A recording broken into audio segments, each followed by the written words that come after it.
Okay, thanks everyone for joining on the call. We understand y'all got busy days on Mondays, a number of things you're trying to take care of. Thank you for taking a minute to join with us to hear important topics from all aspects of the company. I will record these and upload them to YouTube and send a link out from the YouTube link to everyone in the email so that you can share it with your leaders if they are not on the call or cannot attend for whatever reason. We know they're out there responding to things. I'll reset a request I said at the very beginning. If you are on a team that can't watch YouTube videos due to your phone, I'd like to know that so that we can research that on your particular phone and see if there's an issue that we can settle. Corporate care is what we always lead off with. If you have someone in your project team or yourself going through a difficult, challenging time for whatever reason outside of the company or within the company, I wish you would write Angela Henson's the Director of Human Resources and myself. You can see the contact there. Angela Henson and Joe Kate, we keep it between ourselves unless you want us to share it, you want us to tell other people. But we want to do whatever we can to support that individual, support you, and what you're trying to do, and getting through outside of the company as well as within. So please remember that. We just got through Fleet IO inspections, but something I want to emphasize every time we talk is if that is not working, something is holding it up. Marie has emphasized time and time again, make sure that you go to the Play Store, the App Store, and update the app. Wait 5 minutes, shut down the phone, power it back on, and attempt that inspection again. A number of times it has to do with the version of Fleet IO that you are using. Otherwise, it should go straight through that inspection and be done.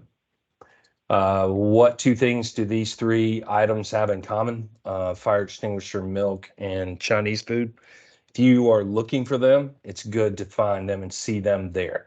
However, they can all expire. And all it is, if it's expired, is giving you a false sense that you've got milk, that you got food, that you can put out a fire. Make sure that when you are looking in the vehicles, you're having your people look in their vehicles and they see that fire extinguisher, that they are checking to make sure of its expiration date.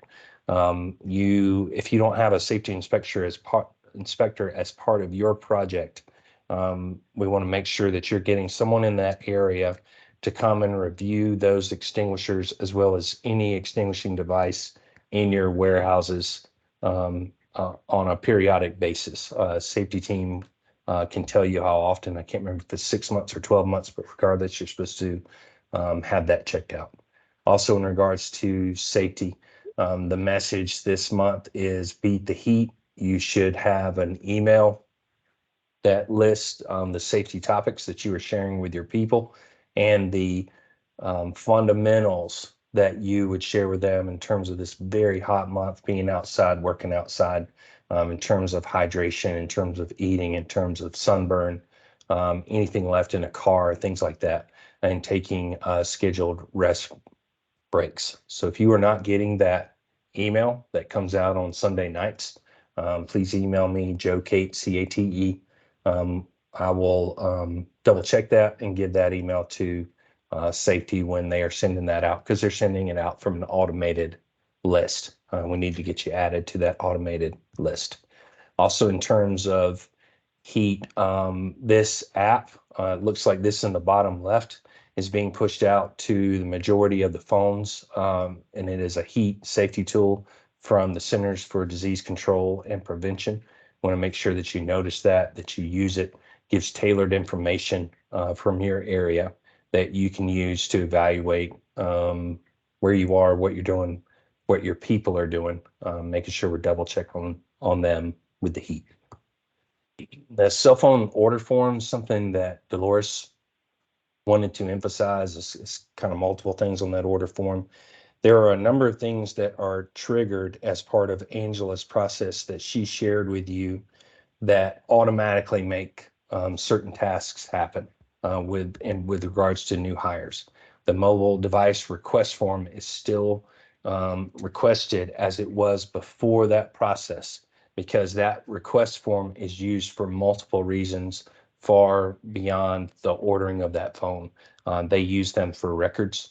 So we want to make sure that you are using that mobile device request form. And if you have any issues accessing that, same thing. Email me, Joe, Kate, JCATE at utilitypartners.com. I'll get you the hyperlink. It will take you straight to it. For those of you that are using it routinely, she wanted to emphasize something that can make your life much easier. As I'm looking at it now, I thought the picture was better. But if you're looking at the employee name, this is an example of a form that's filled out for the office, for the project cost center, the date the devices are needed, and the requester name. All that would stay static, but you can put multiple names across the employee name needing a device. You do not need to fill out, if you have 5 people needing a device, you do not need to fill out 5 forms. You can fill out one form with the proper information about your project and put the names of the people across the top to limit the time that it takes you to do that.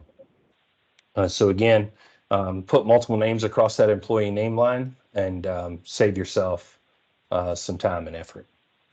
And thank you for doing that. Work-related injuries. We know that we've given you a consolidated form for reporting any type of accident and incident that expands and contracts as you fill that out. The request this month is that you tell your people if they are injured on the work site. Don't wonder if it's something that they should tell you. There are times I think they don't tell you till later that afternoon. They don't tell you till the end of the day. They don't tell you till the next morning. They don't tell you till Monday. Something happened on Friday and it's starting to manifest itself on Monday. Well, of course, that can be suspect. So we want to make sure that they tell you in that moment, let you evaluate the severity of it, not them evaluate the severity of it, because there are so many important elements of doing that. Non-work related injuries. If an employee gets injured while not on the job, they need to be treated and get healed before returning to work. The reason being, they could make the injury worse that did not happen at work. And then the company would then be in trouble for them working and then be responsible for that injury or potentially be responsible. So if they are injured in a non-work injury, got to make sure that they are not coming in and working and potentially making that worse. And Joe, can I speak to that topic really quickly? Of course. The note also has to be say full return to duty without restrictions before they're allowed just to return. That needs to be in their personnel file here in HR, saying that they are allowed to return without work restrictions. That makes sense. So making sure that they know that you know that, that they fill out that form and are properly have that in place. This is difficult news. Ed Schwabeck has been he's been with the company for many, many years. He's been in internal operations, which means equipping projects was the things they need, the warehouse, the forklift, vehicles, things like that for a number of years. I want to be respectful of Ed's privacy, though he said, please share as you see fit. Ed is not well and is not going to be working. And we know that, first of all, we pray for his family and for Ed. But we also know that there are a number of things that your projects need constantly. Please, if you were going to email Ed or you were going to email Ed and Meg Fleming, we want you to email Amanda Thomas, Meg Fleming, and copy Ed to include him in that conversation. So Amanda Thomas and Meg Fleming is who you would email for internal operations items. And if you have questions about that, please reach out to me. And then copy Ed. And if you'll consider Ed and his family as well. For additional items? Is there anyone in the super mill office that has something in addition to what I've said?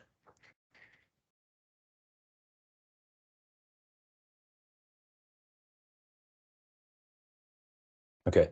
Is there anyone at Butler Road that has something in addition to what I've said?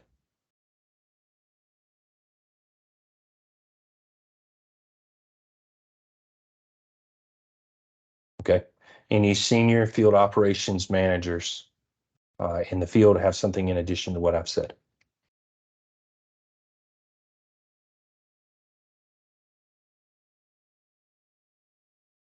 Okay. Any questions from the field?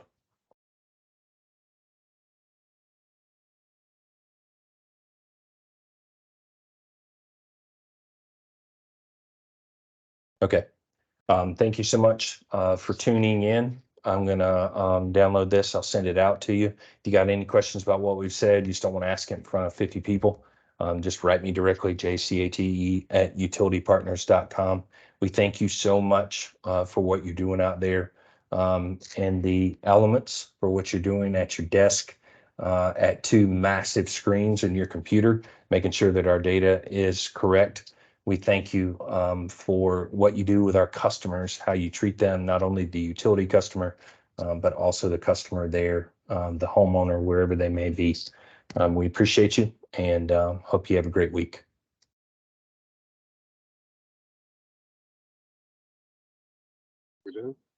Thank you, Joe. Yeah. Have a good day.